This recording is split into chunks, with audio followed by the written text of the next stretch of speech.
던전이 등장했을 때 사냥꾼들이 인공각성으로 인해 너무 흔해졌다. 돈이 충분한 사람이라면 누구나 될 수 있었다. 그래서 학원들이 여기저기 생겨나기 시작했어요. 대부분 터무니없이 비쌉니다. 김서중 같은 사람들에게는 완전히 닿을 수 없는 존재. 그는 죽은 시체를 운반하는 일을 하며 생계를 유지하고 있다. 그는 9년 동안 이 일을 꾸준히 하며 헌터 아카데미에 입학할 단 한 번의 기회를 위해 가능한 모든 돈을 모으고 있다.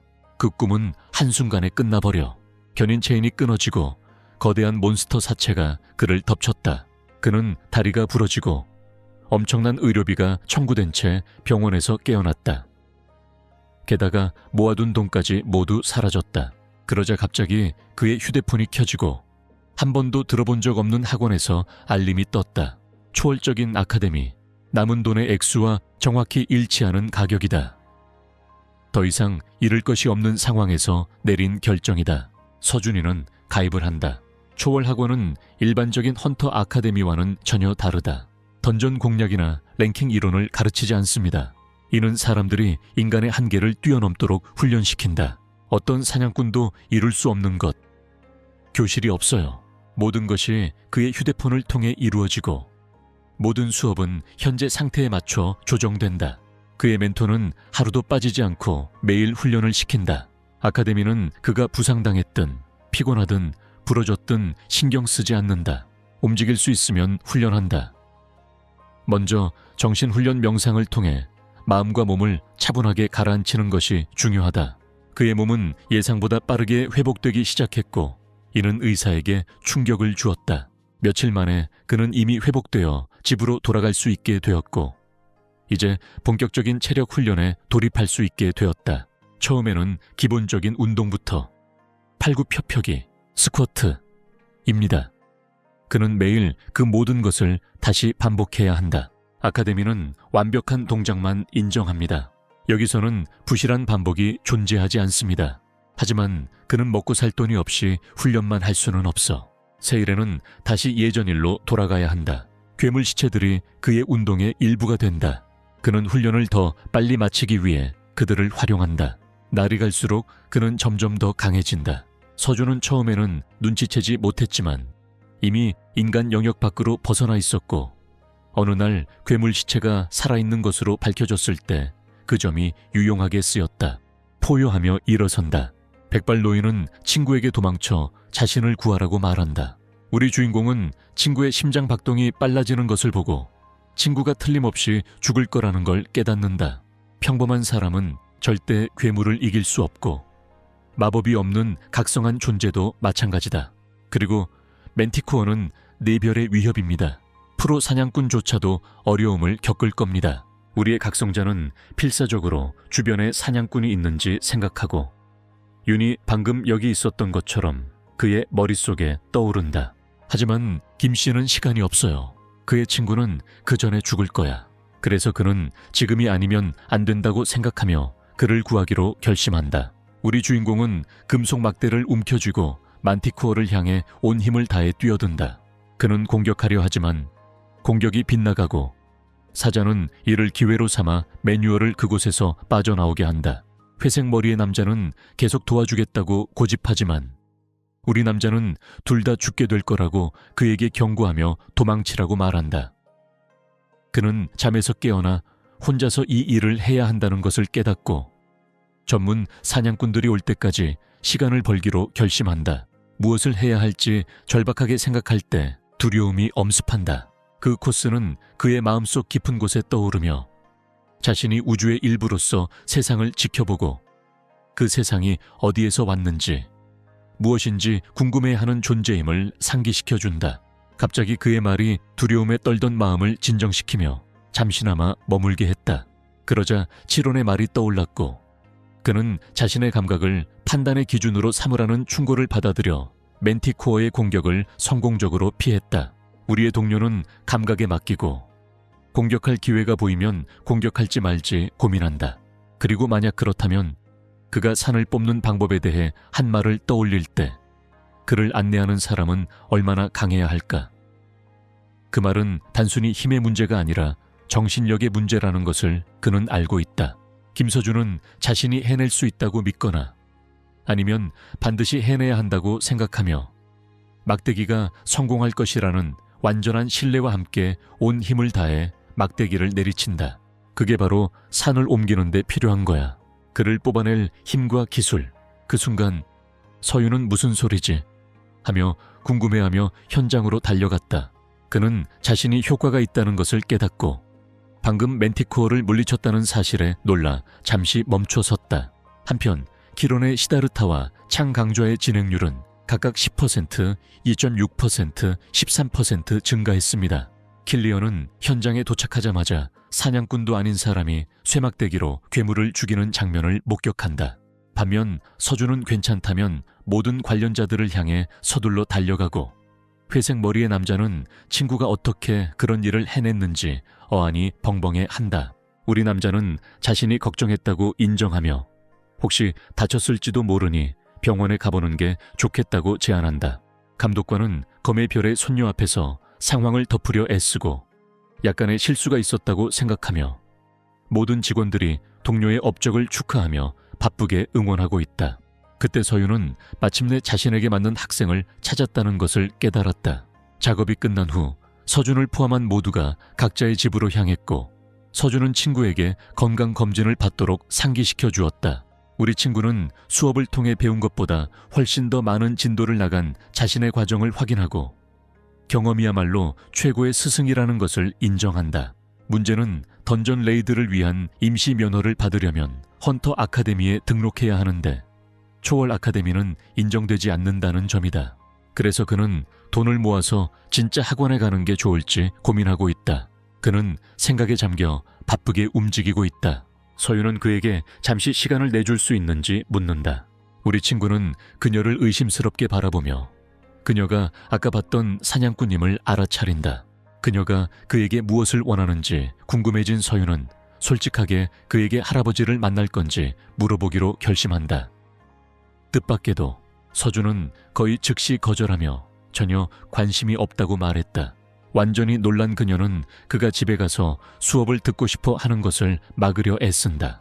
서윤박은 31년 동안 이 세상에 살았고 그 31년 동안 아무도 그녀에게 이렇게 말하거나 그녀의 말을 듣고 깨어난 적이 없었으며 그녀가 의미하는 바가 그가 그녀와 함께하길 바란다는 것인지 묻는다. 이름만 존재하고 학생은 없는 헌터 아카데미. 이 때문에 그녀는 이상한 운동을 하는 이 남자가 대체 누구인지 고민하게 된다. 그리고 비록 맨티코어가 이성 위협에 가까운 약한 상태였음에도 불구하고 여전히 그것을 반으로 갈라버렸다는 사실은 변하지 않는다. 확실히 그는 사냥꾼이 되고 싶어 하는 것 같네요. 서연은 뛰어난 능력과 여러 가지를 갖추고 있다고 주장하지만 서연이 헌터 아카데미가 필요 없다고 말하자 그 말이 끊긴다. B랭크 헌터에게 절박함이 커져 그녀는 할아버지에게 검의 별을 건네며 가르침을 주고 있다. 하지만 우리 친구는 프로 헌터들조차도 이 기회를 위해 목숨을 걸 정도인데도 이 제안을 거절하네. 절박한 사냥꾼은 이대로 끝낼 수 없다고 결심하고 필기시험을 제안했고 김 씨는 혼자서도 할 수 있다고 말했다. 그녀는 그가 등록하지 않으면 기회를 놓칠 거라고 생각하며 습격 기회를 제안하지만 우리의 주인공은 임시 자격증은 정부 승인된 헌터 아카데미에서만 발급받을 수 있다고 말한다. 그녀가 정부 승인자임을 밝히고 그가 합류하자마자 급습할 수 있도록 준비하겠다고 주장하지만 결국 판매가 중단되고 멈추는 듯했고 이를 본 그녀는 그가 지시가 필요하지 않다면 혼자 두겠다고 선언한다. 그녀는 그에게 돈을 전혀 요구한 적이 없다고 주장한다. 우리의 각성된 자는 그녀가 그의 등을 문지르면 그도 그녀의 등을 문지르고 그 대가로 무엇을 원하는지 묻습니다. 서연은 프로 헌터 시험 전까지 자신의 아카데미 이름으로 모든 활동에 참여하고 가는 곳마다 자신이 그녀의 제자라고 사람들에게 말하라고 제안한다. 서준은 제안이 꽤 괜찮다고 생각한다. 한 번에 모든 문제를 해결해주고 이득이 비용보다 훨씬 크지만 왜 그녀가 자신에게 그렇게 관심을 보이는지 궁금해한다. 서연은 그에게 잠재력이 있다고 인정하며 처음으로 그는 서로에게 도움이 되고 이익을 얻을 수 있다는 생각에 미소 짓는다. 두 사람은 서로 악수를 하며 서로에게 도움을 줄 수 있을 것 같은 느낌을 받았다. 다음 날 매니저가 전화를 걸어 새로운 슈퍼바이저가 생겼으니 혹시 슈퍼바이저에 대해 다른 사람에게 말한 적이 있는지 물어보더군요. 반면 김 씨는 어제 서윤 씨와 나눴던 대화를 떠올렸다. 서윤 씨가 상세게 자신은 그분을 좋아하지 않고 괴물 같은 존재와도 신뢰할 수 없다고 회사에 말해달라고 부탁했던 것이다. 그는 그들이 그렇게 해고할 거라고는 생각하지 못했지만 친구에게는 아무것도 하지 않았다고 거짓말을 하고 그 사건 이후로 부끄러워서 사임했을 것이라고 추측한다. 만주는 그걸 믿지 않는 것 같지만 모두가 더 행복해 보이는 것 같아. 그는 막 헌터 아카데미에 도착한 그에게 헌터 아카데미로 가는 길인지 물었다. 우리 친구는 서윤이 임시 면허증을 들고 그를 기다리고 있는 것을 발견하고 서윤이 그에게 건네준다. 그는 걱정을 하기 시작했지만 그녀가 실제로 해내는 모습을 보고 나니 아직 프로 사냥꾼은 아니지만 이것이 첫 번째 진정한 발걸음처럼 느껴졌다. 그렇게 그는 박에게 던전 공략 방법을 알려달라고 부탁하고 박은 그에게 설명하는 대신 직접 보여주기로 결정하며 먼저 무기를 고르라고 요청한다. 알고 보니 그녀는 이미 미리 던전을 예약해둔 상태였다. 그들은 던전에 도착해 안으로 들어간다. 우리가 깨어났을 때 그녀가 왜 그를 따라다니는지 묻자 그녀는 그를 혼자 내버려 둘 거라고 대답했다. 서연은 자신이 유일한 학생이라고 고백한다. 첫 번째 던전 공략에서 그를 혼자 두면 안 돼. 그녀는 그에게 엘리트 학생들을 위한 1:1 과외라고 생각하라고 말한다. 첫 번째 습격이기 때문에 그녀는 그저 예방 조치라고 생각한다. 일반적으로 이 던전에는 코볼드만 있지만 그녀는 방심하지 말라고 조언한다. 코볼드는 이성 위협입니다. 이곳은 초보자가 실습하며 경험을 쌓기에 딱 좋은 장소입니다. 그리고 다행히도 멘티코어처럼 세라프는 그들의 방패 마법을 뚫는 것이 쉽다고 믿는다. 일반적으로 비마법 공격은 이 반투명한 방패에 막히지만 이상하게도 우리의 주인공은 창으로 코볼트를 베어 넘기며 진행 상황이 올라가는 것을 볼 수 있다. 만티코어만큼은 아니지만 그래도 그를 기쁘게 해준다. 코볼드 2마리로는 꽤 괜찮은 편이고 무엇보다 던전 레이드를 통해 돈을 벌 수 있다는 점이 최고다. 한편 서윤은 그가 속도를 내자고 제안하자 놀란 표정으로 그를 바라본다. 김서준은 이 경험이 게임에서 파밍하는 것과 비슷하다고 느낀다. 서윤은 처음부터 우리의 각성이 좀 이상하다는 걸 알고 있었지만 던전 레이드에서 돌아온 이후로는 계속 그녀의 시점에서 빈 화면을 응시하고 있었다. 그녀는 그가 그 물건을 얼마나 오랫동안 바라보고 있었는지 궁금해하며 화면이 하얗게 비어있다. 그리고 그게 최악은 아니야. 적절한 훈련 없이. 그리고 첫 번째 습격에서 우리 동료는 마치 10년 경력의 베테랑처럼 코볼트를 사살하고 있다. 그는 수수료를 아끼려고 직접 옮기고 또 이상한 운동을 다시 하고 있다. 그녀는 할아버지가 자신이 새로운 학생이 생겼다는 것을 곧 알아차릴 것이라는 것을 깨닫고 할아버지가 이를 보게 되면 무슨 일이 일어날지 알 수 없다. 서준이가 한 번도 수업을 듣지 않았는데도 짜증을 내기 시작한 건 자정이 넘은 시간이었다. 이 일로 인해 서윤은 자신이 올바른 선택을 했는지 고민하며 자신의 인생 선택을 다시 생각해 보게 된다. 한편 우리 친구는 은행 장부를 보고 기분이 최고조에 달했다. 하루 만에 9,611,000원이나 썼네요. 혼자서 운반하고 처리하는 일이 결국 보람이 있다는 것을 깨닫고 그만한 가치가 있다고 생각하게 되었다. 하지만 그는 많은 시간을 들여 어제 수업을 마치지 못했습니다. 우리 친구는 수동에게 그 일에 관심이 있는지 물어보기로 했어요. 수동은 믿을만하고 연락을 계속하는 게 좋을 것 같다고 생각했거든요. 그는 친구가 언젠가 자신의 화물 운송 회사를 설립할 수도 있다고 믿으며 기회가 되면 그에게 전화를 걸기로 결심했다. 세일에는 마침내 현금을 갖게 된 지금 무엇을 해야 할지 궁금해한다. 얼룩말 횡단보도를 건너던 그는 그것을 구해야 할지 아니면 더 좋은 용도로 써야 할지 고민하고 있다. 평가하고 돈을 버는 건 다 좋지만 우리 팀원은 코스 진행 속도가 기대에 못 미쳐 실망했습니다. 그는 더 빨리 강해질 수 있는 방법이 있을 거라고 생각한다. 원숭이 왕처럼 강하다. 갑자기 그는 돈이 없던 시절에는 그 강좌를 잠깐만 접할 수 있었을 뿐이라는 사실을 깨닫고 이제는 돈이 생겼으니 망설임 없이 강좌를 구매하기로 결심한다.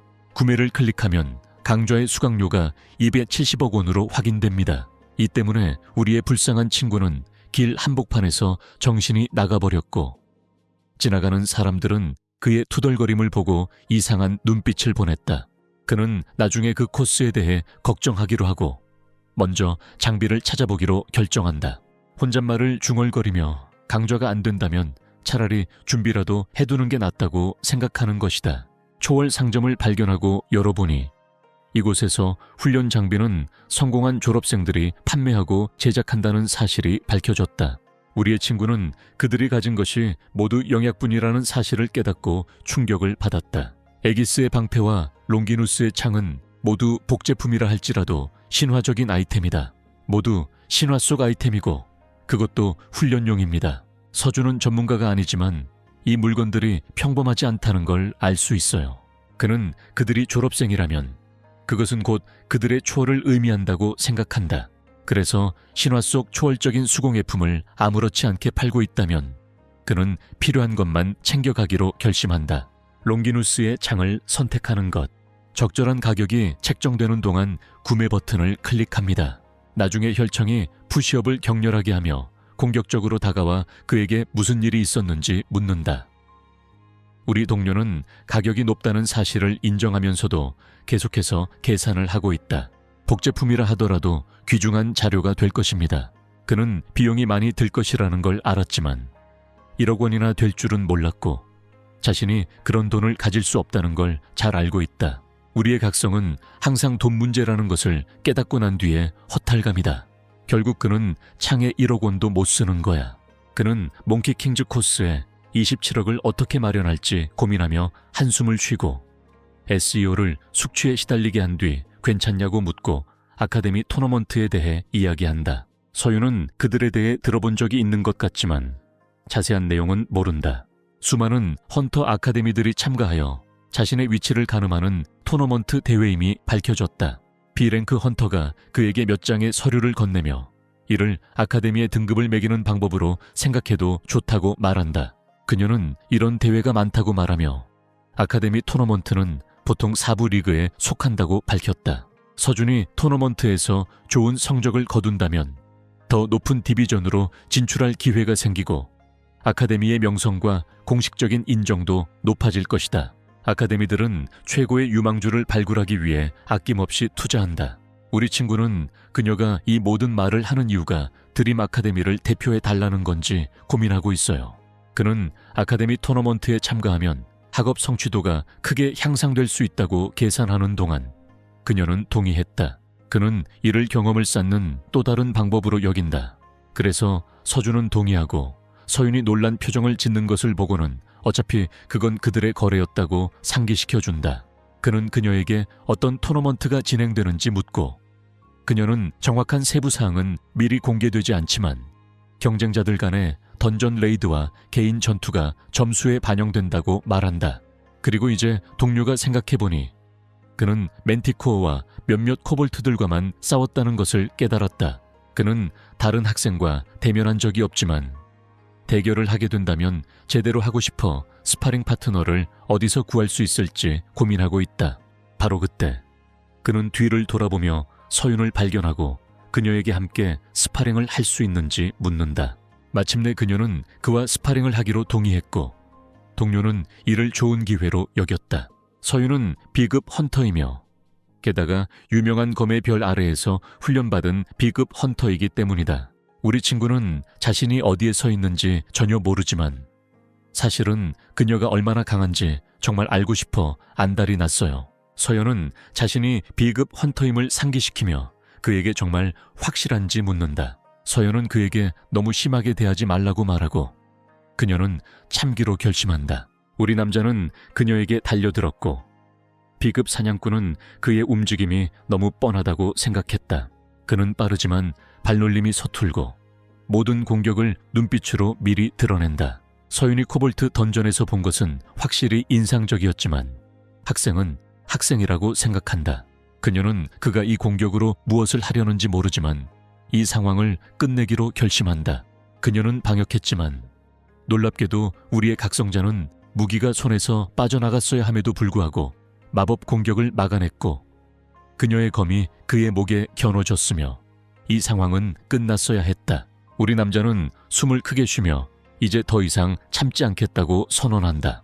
서윤은 서준의 공격이 더 빠르고 날카로워진 것 같아 무슨 일이 일어나고 있는지 혼란스러워하고 있다.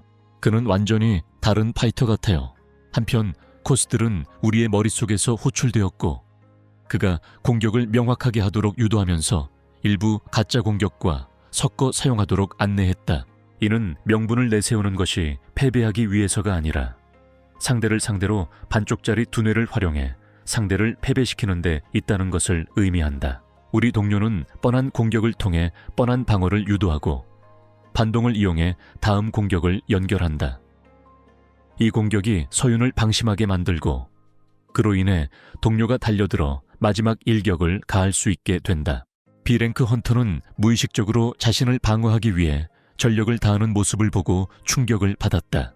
그녀는 도대체 그게 무슨 일이었는지 궁금해하며 우리 남자가 벽에 부딪혀 피를 흘리며 쓰러진 모습을 보고 당황한다. 서준은 자신이 괜찮다고 확신하며 자신이 길을 잃었다는 사실을 깨닫고 웃음을 터뜨린다. 서연은 비급 프로와 그저 학생 간의 싸움에서 자신이 이길 거라고 생각했을까 궁금해한다. 한편 우리 친구는 프로들이 프로인 이유가 있다는 사실을 인정합니다. 그에게 있어 몬스터와 싸우는 것과는 확실히 달랐고 아직 갈 길이 멀다고 느꼈다. 바로 그때 그가 바라던 대로 코스 진행이 늘어났다는 통보를 받았다. 이를 통해 그는 경험이 정말 중요하다는 것을 깨닫게 된다. 그는 토너먼트까지 시간이 남았는지 궁금해하며 서윤에게 던전 레이드 사이에 계속 스파링을 할 수 있는지 물어본다. 우리 친구는 그녀와 스파링을 한 것이 자신에게 정말 도움이 되었다고 생각해요. 그녀는 거의 그를 다치게 할 뻔했다는 생각에 잠겨 있지만 그는 여전히 더 원하고 있다. 그는 좀 이상할 수도 있지만 이제는 그가 배우려는 의지가 강하다는 걸 알게 되었으니 그녀에게는 괜찮다. 그리고 그녀는 최선을 다하겠다고 약속했어요. 이에 서윤은 동의하며 상금도 모두 자신의 것이라고 발표한다. 만약 그가 우승한다면 서윤은 상금 액수를 듣고 깜짝 놀라며 상금이 정확히 1억 원 정도라고 말했을 때 우리 친구는 벌떡 일어났다. 갑자기 격렬한 정신이 그를 사로잡으며 그는 흥분한 듯 행동하며 그녀에게 무게추가 있는지 아니면 그냥 이 콘크리트를 뜯어내야 할지 묻는다. 서윤은 학원이 파괴되는 것을 보고 충격을 받았고 우리 친구는 손에 콘크리트 조각을 들고 운동을 시작했다. B랭크 헌터는 무슨 일을 하고 있는지 궁금해하며 그녀에게 감사 인사를 전하며 괜찮다고 안심시킨다. 2주 후면 대회가 열리는 날이다. 한 소년이 경기장에 들어서자 엄청난 인파가 그를 맞이했고 예상보다 훨씬 큰 규모의 소년은 놀랐다. 그는 깨어난 존재에 대해 혼잣말을 중얼거리며 꽤나 평범한 일이라고 생각하지만 여전히 사냥꾼들이 서로 싸우는 모습은 보기 드물다고 느낀다. 그는 여기 길드, 용병, 정부기관에서 온 스카우트들이 있을 거라고 확신하고 사람들은 그가 그저 서서 독백만 할 것인지 궁금해하며 그의 성격이 전형적인 과장된 인물이라고 판단한다. 소녀는 길을 물어물어 참가자 대기실에 도착했고 수많은 사람들이 자신을 지나쳐야 할지 고민하는 모습에 위압감을 느꼈다. 그는 다른 참가자들의 화려한 무기와 거대한 몸집 그리고 자신감 넘치는 모습을 엿본다. 그는 모든 사람을 살피느라 바쁘고 그들이 각 아카데미에서 최고라는 것을 깨닫고 있다. 그의 시선이 재킷을 끈 삼아 작은 무기를 들고 휴대폰을 보며 바쁘게 움직이는 김서준을 발견했을 때 소녀는 다른 참가자들이 우리 동료에 대해 수군거리는 소리를 듣는다. 그들은 그 사람이 누구인지 그리고 그가 어떤 아카데미 출신인지 궁금해하며 그가 어떻게 여기까지 오게 되었는지 모든 인생 결정에 대해 의문을 품고 있을 것이라고 생각한다. 우리 깨어난 판사들은 최소한 속삭여 볼 수 있다는 것을 깨닫고 수업에 집중하기로 결심했지만 참가자들은 그가 빈 화면을 보고 있다고 조롱하며 그를 비하한다. 하지만 그 소녀는 자신이 학교에 새로 왔을 때 할 일이 없어 핸드폰을 보는 척하는 것과 같은 행동을 하게 된다는 것을 깨닫게 된다. 그 소녀는 그 고통을 겪었고 서윤이 혼자라고 생각한 것이다. 그와 마찬가지로 소년의 동질감을 느끼는 영혼이 우리 쪽으로 손을 내밀며 민율이라고 자신을 소개한다. 민글리는 15살로 각성한 사람입니다. SEO주는 자신을 소개하며 민율이 어려 보이는 외모 때문에 고등학생일 것이라고 생각한다. 민기는 우리 옆에 앉아 콰레 아카데미에 떠오르는 스타인 덕장이를 가리키며 전형적인 파워 클래스로 도끼를 주무기로 사용하고 회장님과 논쟁을 벌이고 있다. 초점 과잉 민율은 민트 아카데미의 이 회장에게로 이동하는데 이 회장은 독특한 쌍둥이 단검 전투 스타일을 가지고 있다. 한편 사연은 정보를 요청하지 않았음에도 불구하고 눈을 가늘게 뜨며 자신이 엑스포션 캐릭터임을 깨닫는다. 우리 친구는 이 사람들에 대해 많은 것을 알고 있다고 인정했고 리는 상당한 양의 조사를 하고 있다고 밝혔다. 다킬과 샤크맨이 다투는 사이 6월 1일 레버넌트 아카데미의 리가 그들의 시끄러운 소리를 멈추라고 말하며 짜증을 낸다. 모두가 조용해졌고 준환이가 아카데미에서 1등이며 이번 대회에서도 1등이라는 사실이 밝혀졌다. 알고 보니 그가 우승자였고 자신은 그런 것에 어울리지 않아 경쟁하지 않으려 했지만 민율은 무슨 일이 있었을 거라고 추측했다. 그는 서준에게 검의 별에 대해 들어본 적이 있는지 묻고 자신의 손녀가 그를 영입하려 했다는 소문이 있다는 사실을 밝힌다. 민율이 준환이 거절했다는 소식을 듣고 우리 애는 깜짝 놀랐어. 검객의 손녀와 우리 애는 충분히 상상할 수 있을 거야. 한편 정환은 자신과 함께 있는 이 하류 인생들의 답답함을 느끼며 분노를 표출해 쓰레기통을 차버린다. 삼촌이 올려달라고 부탁하지 않았다면 그는 여기 없을 거예요. 그는 자신이 승리해도 아무도 신경 쓰지 않을 것을 알면서 이 쓰레기 더미 꼭대기에 있는 게 무슨 소용일까 하고 궁금해한다. 그가 알았다면 이렇게 되었을 거야. 그는 윤 실장의 제안을 그냥 받아들였을 것이다. 쓸모없는 아카데미. 하지만 적어도 그녀는 소드스타의 손녀였다. 그는 자신이 뭔가 얻을 수 있었을 거라고 생각하며 그녀가 쓸모없어졌을 때 떠났을 거라고 믿는다. 갑자기 그는 김서준이 자신을 노려보는 것을 보고 그 스크럽이 무엇을 보고 있는지 고민한다. 민율은 준환이 자신들을 바라보고 있다는 소식을 전하며 세일이 준환을 영입할 만큼 괜찮은 사람인지 고민하던 중 그와 싸우면 얼마나 실력이 늘 수 있을지 궁금해한다. 곧 첫 번째 라운드가 시작될 예정이니 모든 참가자 여러분은 준비해 주시기 바랍니다. 서준은 지난 2주 동안 7원과 청해 코스에서 30% 타수를 기록하기 위해 노력해왔다. 당장 힘이 세지는 건 아니지만 걸음마다 조금씩 달라지는 걸 느낄 수 있다. 다른 선수들은 그보다 경험이 많을 수 있지만 그는 점점 격차를 좁혀가고 있다. 그는 어떤 괴물이라도 어떤 상대라도 이길 수 있다고 확신한다. 첫 번째 라운드가 던전 미로로 밝혀지자 우리 모두의 기대감이 한순간에 사라졌다. 토너먼트 첫 경기는 관중들의 열광적인 분위기로 시작된다. 한 남자가 모자로 변장한 서윤과 부딪힌다. 그런데도 그 남자는 여전히 그녀를 낯설지 않게 느낀다.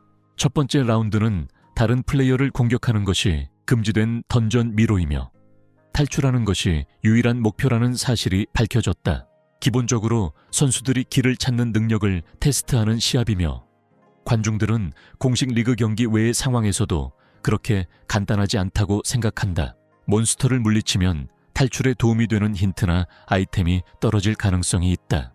따라서 던전 공략 실력의 고전적인 테스트라고 할 수 있습니다. 그들은 모두 외지에서 꽤 높은 수준으로 보이는데 준환을 보자마자 정신이 번쩍 들었다. 한 사람은 자신이 학생이 아니라고 말하지만 다른 차원의 사람이라고 언급하는 반면 다른 한 사람은 그 사람이 누구인지 모르지만 정환이가 모든 것을 이길 것이라고 확신하고 있다. 서윤은 그가 왜 여기 있는지 궁금해하며 바쁘게 두리번거리고 있는데 남자가 돌아보자마자 그녀는 재빨리 고개를 돌려 손으로 얼굴을 가렸다. 그녀는 자신이 알아보는 사람이 나타나면 조용히 관찰할 수 없을 거라는 걸 알고 있다. 서윤이 창으로 벽을 찌르는 동안 괜찮기를 바라지만 벽을 뚫을 수 없다는 것을 깨닫는다.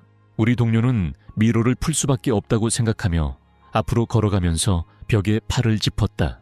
만약 그가 이런 일이 일어날 줄 알았다면 미로 해결에 도움이 될 만한 팁이 분명 있을 거라고 생각하며 테스스에게서 배울 점을 찾아봤을 것이다. 테스스, 미노타우로스를 죽이고 미궁에서 탈출한 신화 속 영웅. 그는 길을 걷다가 갈림길에서 마주치고 한 손을 미로 벽에 대고 있으면 결국 출구를 찾을 수 있을 거라고 모두가 말했던 것을 떠올린다. 서준은 이상한 느낌이 들자 반대 방향으로 가야 한다는 직감이 들어 왼쪽으로 가기로 결심한다. 우리의 각성된 자들은 이것이 키론이 언급한 본능적인 6번째 감각인지 자문해 본다. 그는 불안한 듯 그쪽으로 발걸음을 옮기며 본능이 알아서 잘 해낼 거라고 믿는다. 그는 이상하게 생각하지만 스카 아카데미의 시그문드 조가 탈락했다는 발표가 나오자 주의를 분산시켰다. 우리 동료는 공지에 따르면 모두가 괴물과 싸우고 있는데 왜 자신은 괴물과 싸우지 않는지 의아해하고 있다. 갑자기 본능이 괴물로부터도 자신을 보호하고 있는지 고민하던 중 깨달음이 찾아왔다. 그는 변신 과정에서 100%의 진전을 이룰 수 있을지 궁금해한다. 그는 미래를 예측할 수 있을까? 아니면 적이 움직이기 전에 다가오는 것을 볼 수 있을까? 서준은 민율이 자신을 불러내어 괴물이 어디든 있을 수 있으니 더 조심하라고 경고하는 것만으로도 가슴이 뛰었다. 우리 사람에게는 모든 흥분이 사라졌어요. 민율이 어디서 왔는지 궁금해하는 모습을 본 후 민율은 그가 이사 온 것이 틀림없다고 확신하며 말한다. 불안하다. 그가 뭔가 알고 있다면 알고 있지 않아. 우리의 각성된 모습은 그가 그저 본능에 따라 행동하고 있음을 드러냈고 이는 평범한 사냥꾼을 놀라게 했다. 그는 위험한 상황임을 알면서도 계획 없이 방황하는 모습을 발견했기 때문이다. 그는 자신이 좋은 방법을 가지고 있다고 선언하며 우리 사람이 한 손을 벽에 대고 모든 과정을 따라가면 어떤 미로도 빠져나올 수 있다고 시연한다. 이미 알고 있는 SEO주는 자신만의 방식을 계속 고수하겠다고 선언하며 그렇게 하려면 너무 오래 걸릴 것이라고 주장한다. 민율은 그가 길을 잃을 거라고 말하며 그를 챙기려 하고 김 씨는 굳이 따라올 필요 없다고 암시하며 그 때문에 민율은 왜 처음부터 그를 따라왔는지 의문을 품게 된다. 노름꾼은 자신과 똑같이 혼자 있는 모습과 혼자 있는 자신을 본 것 때문에 그렇게 생각한다고 밝혔다. 서윤에게 2번의 깨달음이 찾아오면서 그가 왜 자신에게 먼저 다가왔는지 그 이유를 깨닫게 된다. 한편 민율은 이번 주에는 함께 있는 게 더 현명할 거라고 생각한다. 우리 친구는 자신이 약하다고 불리는 말을 듣고 믿을 수 없다는 듯이 고개를 갸우뚱하며 자신이 그렇게 대단해 보이지 않는다고 추측한다. 이 씨는 어려운 시기에 동기부여를 해줄 무언가를 보여주기로 결심하고 그것은 바로 그의 귀여운 여동생의 사진이었다. 우리의 각성한 자는 그의 말에 동의하며 떠나려 하지만 집착하는 남자가 그의 발을 붙잡고 함께 가자고 제안한다. 거절했음에도 불구하고 김 씨는 그가 너무 끈질기다고 생각하며 그의 나이에 비추어 보면 무서울 정도라고 추측한다. 깨어난 민율이 그에게 위험하다고 경고하는 와중에도 우리 친구가 내면의 전쟁을 벌이며 그를 데려가야 할지 말아야 할지 고민하는 동안 서준은 그에게 여동생과 가족이 있는데 왜 혼자 왔는지 묻습니다. 이에 이 친구는 가족이 죽었고 이제 자신과 여동생만 남았다고 대답합니다. 이는 우리의 청년이 침묵하며 어린 시절을 떠올리게 하고 평범한 사냥꾼은 자신이 불편하게 만들었다고 생각하며 그 이야기를 나눈 것을 후회한다. 그는 김에게 괜찮다고 안심시키려 애쓰고 서준이가 자신이 옳다고 인정하는 것은 오래전 일이며 결국 그들은 같은 처지라는 것을 깨닫게 된다. 그는 당분간은 함께할 수 있다고 말하지만 상금은 자신의 것이라고 선언한다. 그러므로 이번 라운드가 끝나면 각자 갈 길을 갈 것이다. 민율은 계속해서 그에게 질문을 던지며 의심을 품고 우리 쪽 사람은 그의 임무는 그저 따라가는 것뿐이라고 상기시켜준다. 마침내 평범한 사냥꾼이 따라잡자 그들은 막다른 길에 다다른 것처럼 보인다. 서준은 벽을 따라 손을 미끄러뜨리며 밀었고 이내 환호성에 응답했다. 첫 번째 참가자가 미로를 탈출하여 새로운 기록이 수립되었다고 발표되었습니다. 관객들은 믿을 수 없다는 듯이 그 남자가 누구인지 궁금해하고, 서연은 그가 바로 한 번도 괴물과 마주치지 않고 여유롭게 걸어 나오는 서준이라는 것을 알아차린다. 민율은 무슨 일이 일어나고 있는지 전혀 모른다. 그는 서준과 부딪혔다. 잠시 동안 함께 일하기로 합의했고, 그 후 라운드 1의 결과가 발표되었습니다. 우리의 각성된 존재가 1위를 차지하고 있습니다. 민율이 2번째, 준이 3번째. 그리고 이렇게요. 첫 번째 자리를 차지한 사람들이 27분 만에 미로를 완주하는 모습을 본 사람들 사이에서 혼란이 퍼져나간다. 그들은 그게 가능한지 의문을 품으며 그 남자가 어느 학파 출신인지 등을 궁금해하며 중얼거린다. 더욱 놀라운 사실은 이준환이 1순위로 예상되었고 2위에도 들지 못했다는 점이다. 정말 믿기지 않는 일이다.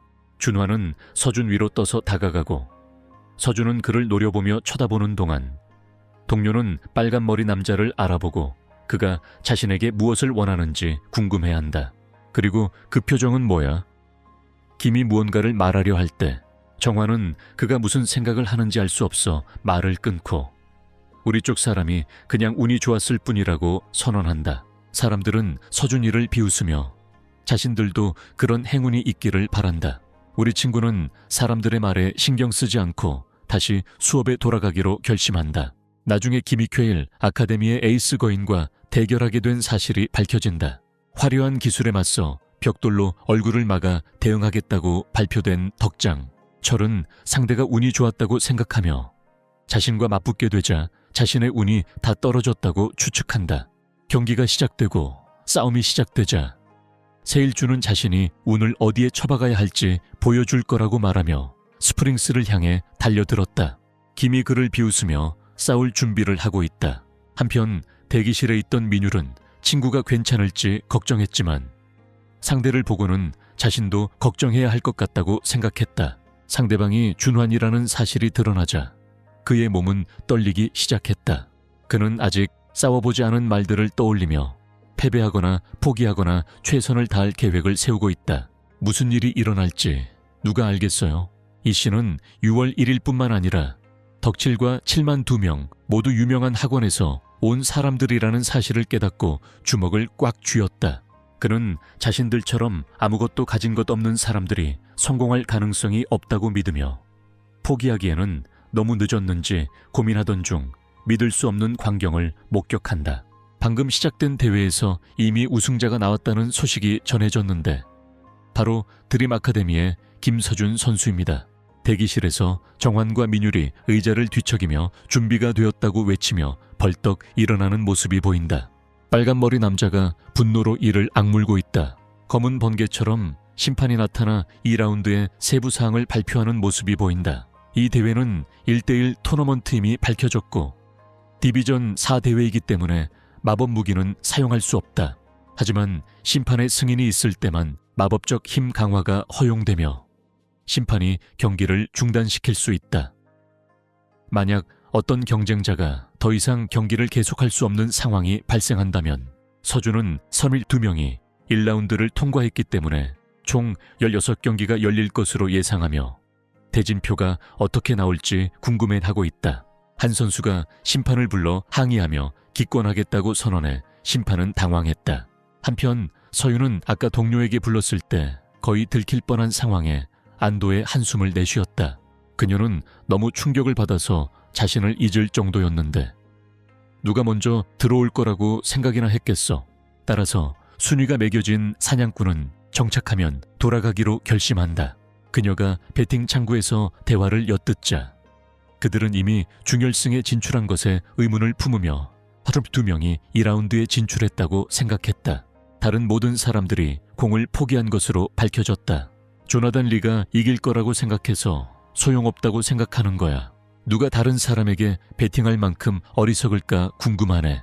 한 남성이 김서준에게 1억 원을 걸겠다고 말하며 여행 가방을 들고 나타나자 그곳에 있던 사람들은 모두 이 남성이 진심인지 의아해하며 충격에 빠졌다. 그들은 그에게 우리 동료가 운이 좋았고 드림 아카데미라는 이름 없는 학교 출신이라고 설명하려고 한다. 서연은 그가 누구인지 궁금해하며 그를 바라본다. 한편 대기실에서는 선수들이 포기하는 모습을 볼 수 있는데 민율은 사실 디비전 4에서는 큰 학원 출신 학생들이 항상 우세하기 때문에 꽤 흔한 일이라고 속삭인다. 심지어 준환이는 대회 여부와 상관없이 가리지 않고 한다는 소문까지 있다. 민율은 여기 많은 강자들이 있는데 심각하게 다칠 만한 가치가 없는 디비전 4 토너먼트라고 생각해요. 그는 그들이 큰 아카데미 수상에서 일종의 걸림돌이 될 것이라고 생각한다. 이 포기는 더 나은 선택입니다. 그리고 그렇게 사요준과 데일킬의 첫 번째 경기에는 단 5명만이 남았고 준과 이민율 그리고 그녀 오메는 부전승으로 다음 라운드에 진출하게 되었다. 김 선수는 1라운드에서 1위를 차지했습니다. 그래서 그는 한 번 더 이기면 어떨지 궁금해한다. 이번 토너먼트 전체가 중단될까요? 바로 그때 민율이 두려움에 떨고 있는 것을 본 그는 이유를 묻자 그동안 묻어두었던 질문들이 깨어났다. 준환이가 상대인데도 왜 곧 경기가 시작되는데도 그는 긴장하지 않는 걸까? 서준은 자신과 싸워본 적도 없으면서 벌써 패배를 계획하고 있다고 털어놓는다. 민율은 거의 질 게 확실하다고 말하는 반면 우리 친구는 그냥 포기하라고 말한다. 평범한 사냥꾼이 그가 그렇게 할 수 없다고 알려주고 심판은 경기장에 서준과 데일철을 첫 번째 경기의 심판으로 불러들인다. 동료는 민율에게 포기하거나 최선을 다하라고 조언하며 일어선다. 그리고 앞으로 무슨 일이 일어날지 누가 알겠어요. 이희경은 그를 붙잡고 걱정되지 않느냐고 묻고 김준은 이 일로 얼마나 경험치를 얻을 수 있을지 궁금하다고 털어놓는다. 진행자는 제63회 아카데미 토너먼트의 두 번째 라운드를 알리고 새로운 던전 미로 기록 보유자와 신비로운 신인 김서준을 소개합니다. 걔는 이 일을 너무 과장해서 홍보한다고 생각해. 데일철이 서준을 향해 맹렬히 달려들어 강력한 공격을 가하지만 우리 선수는 손쉽게 피한다. 호스트는 자신이 여기까지 온 것이 단순한 운이 아니었다고 말한다. 덕철은 이 남자가 여기서 공격을 시도하며 자살을 시도하는데 아무것도 효과가 없자 어리둥절해야 한다. 분노한 남자는 마법이 깃든 도끼를 꺼내며 그가 그것을 피할 수 있는지 시험해 보겠다고 도전한다. 놀랍게도 그는 잠에서 깨어나 창을 사용해 도끼를 멀리 날려버렸다. 데일철은 떨면서 땅바닥에 털썩 주저앉는다. 주최 측은 이미 경기의 승자가 나왔기 때문에 믿기 어려운 일이 일어났다고 생각한다.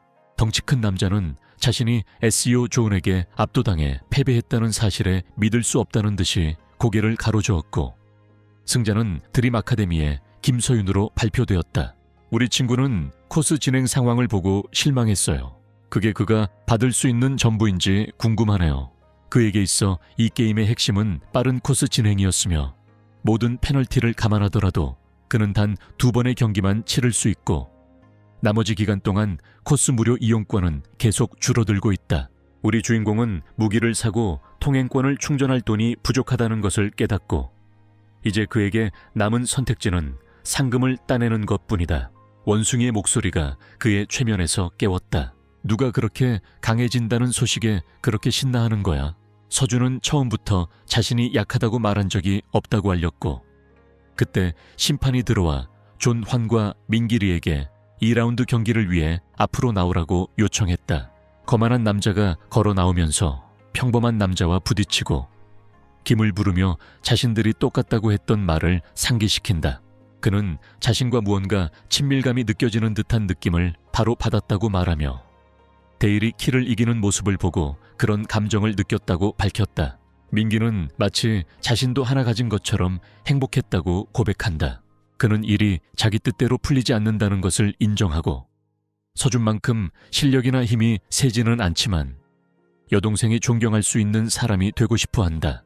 심판이 그에게 기미 건투를 빌자 그는 그에게 행운을 빌어주고 결승에서 만나자고 선언한다. 경기장에서 민기는 자신이 이 일을 해낼 수 있다고 스스로를 다독인다. 정환이가 그만하라고 할 때 깊게 숨을 들이쉬는 것. 그는 이 남자에 대해 모든 것이 한심하다고 생각하며 심지어 이 남자가 이 농담대회 참가자라는 사실까지 더해져 더욱 한심하게 느껴진다. 심판은 경기 시작 전에 규칙을 다시 한번 확인하겠다고 선언하고 정화는 두려움에 떨고 있는 평범한 사냥꾼을 노려본다. 붉은 머리의 눈빛만 봐도 그는 곧 잡아먹힐 먹잇감에 불과하다는 것을 알 수 있고, 그런 최상위 포식자에게는 지나친 과잉 대응이다. 그는 민기가 자신과 대면하고 있다는 사실 자체가 얼마나 행운인지 모르고 있다고 생각하며 이미 승자로 선언되었어야 한다고 추론한다. 이 비열한 쓰레기에 자신을 낮추는 대신 거만한 녀석은 민키가 검을 뽑는 모습을 목격하고 그가 시도조차 하는 모습에 충격을 받는다. 그는 자신이 상대에게 이길 가능성이 있는지 궁금해하며 심판에게 홀드업에 대해 물어본다. 심판은 곧 발표가 있을 거라고 그에게 알려준다.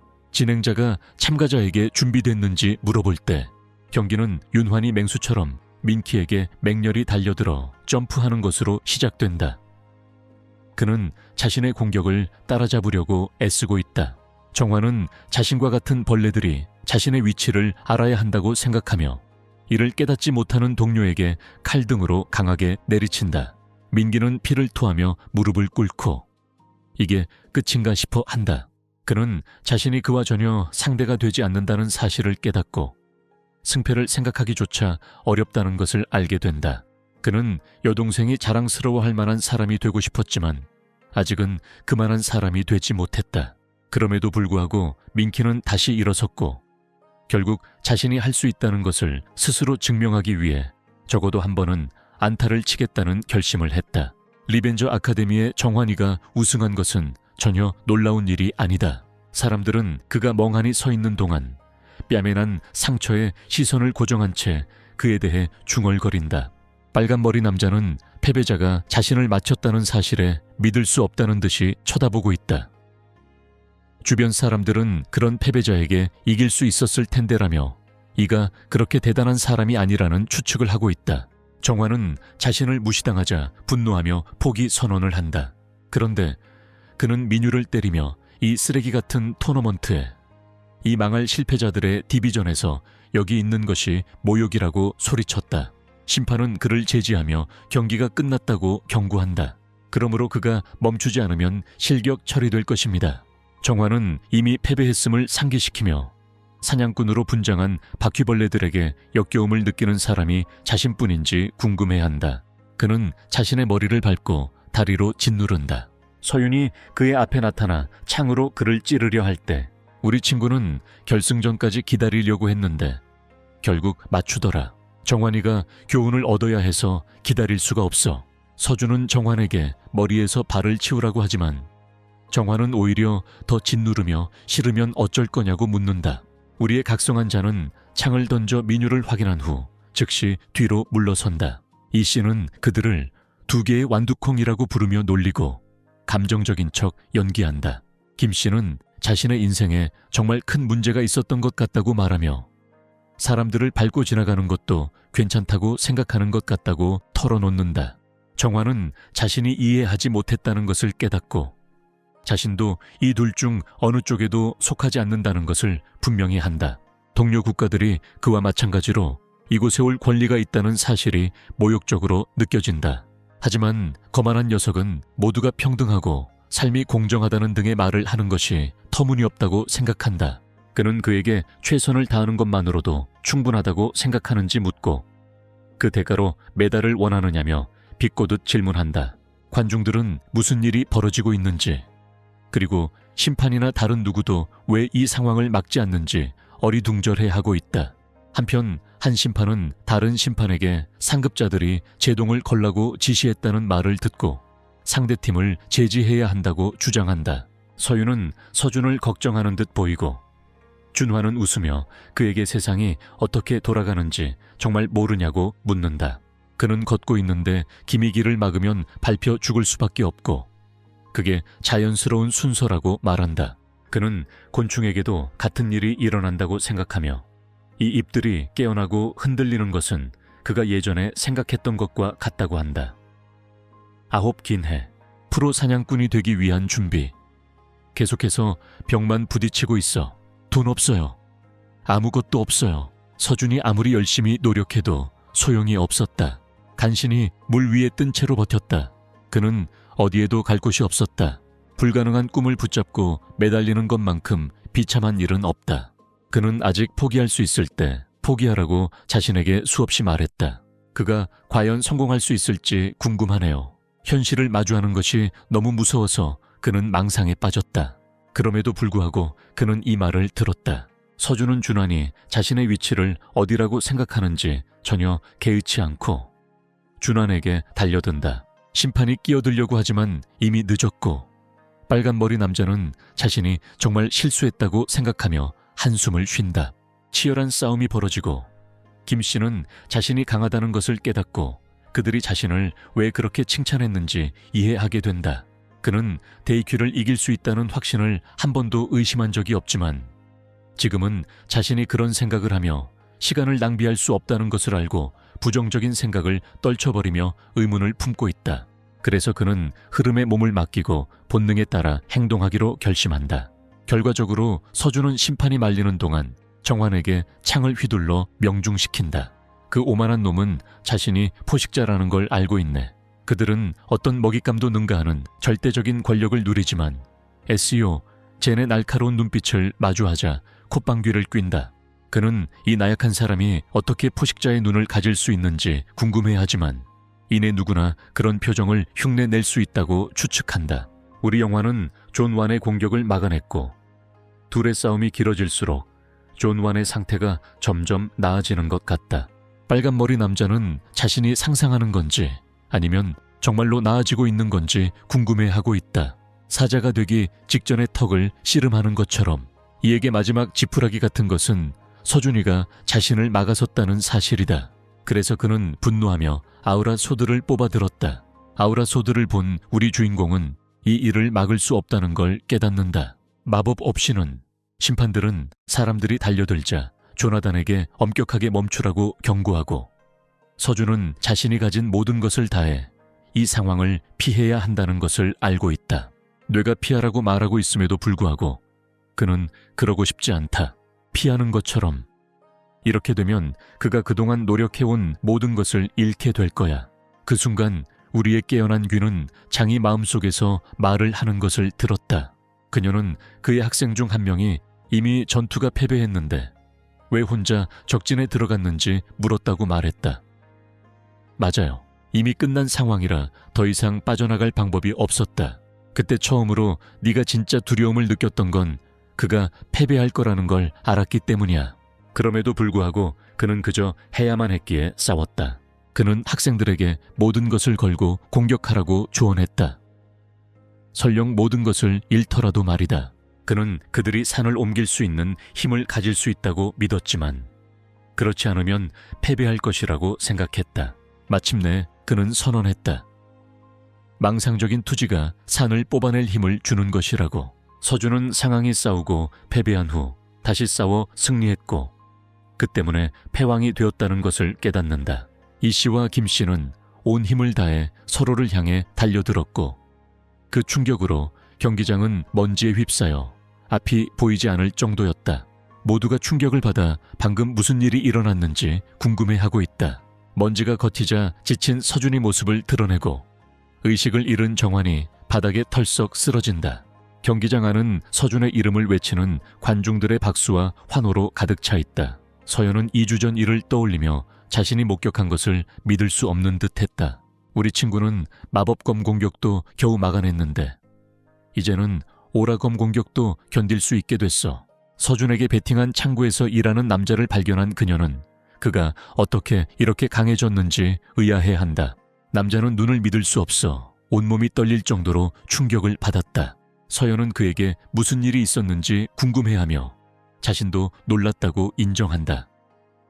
하지만 그는 마치 근본적인 믿음이 깨진 것처럼 완전히 흔들렸다.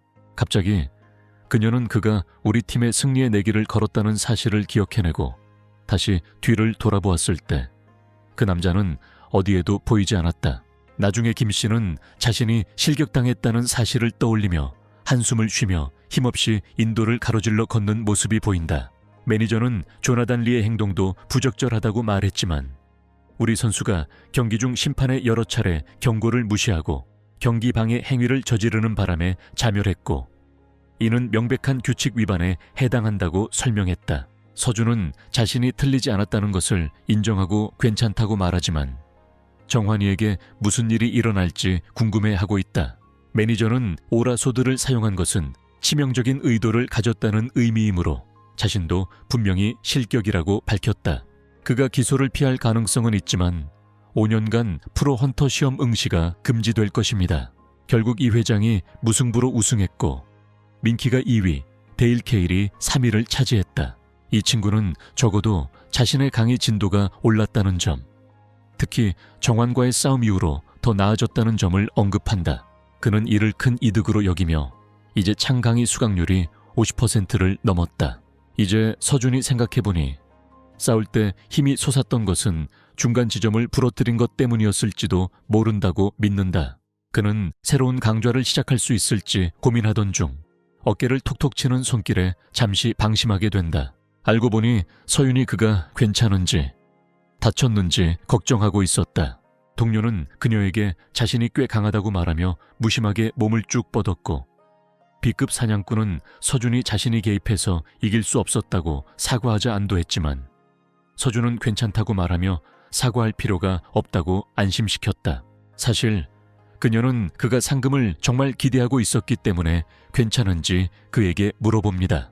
그 순간 깨달음이 우리 주인공에게 찾아왔고 그는 이에 대해 짜증을 내며 화를 냈다. 그는 롱기누스, 그의 창, 그리고 아직 판매 코스를 갱신해야 한다는 생각에 빠져 감정적으로 무너지고 있다. 유는 그 돈으로 무엇을 할 계획이었는지 궁금해하고 김이 그에게 무기가 있었다는 사실을 알려준다. 그는 주시하고 있었고 깨어나서 실망했지만 개입하지 않았다면 더 후회했을 거라고 생각하며 괜찮다고 스스로를 다잡았다. 그는 돈이 알아서 해결될 거라고 믿는다. 갑자기 민율이 나타나 서준이에게 전화를 걸며 서준이가 자신에게 연락하려 하자 B등급을 떠나려는 건지 묻는다. 헌터는 자신의 정체를 숨기기 위해 모자를 숙이고 민키는 용기를 내어 언젠가 자신도 저런 사람이 될 수 있기를 바란다고 말한다. 김 씨는 잠시 말문이 막혔지만 이내 힘들 수 있다고 털어놓았고 두 사람 모두 놀라움을 금치 못했다.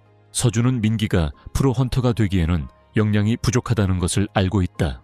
요즘 같은 시대에는 우리가 충분히 노력한다면 불가능한 일은 없다고 믿지만 현실이 꿈을 가로막는 경우가 많다.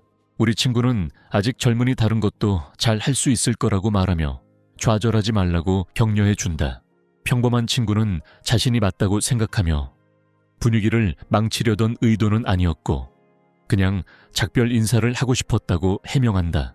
공기 중에 긴장감을 감지한 민키는 모든 것을 다시 생각해 보았고 떠나려는 순간 그는 민키에게 자신이 할 수 있는 일과 할 수 없는 일에 대해 다른 사람의 조언을 듣지 말라고 조언했다. 이 조언에는 자신의 조언도 포함되었다.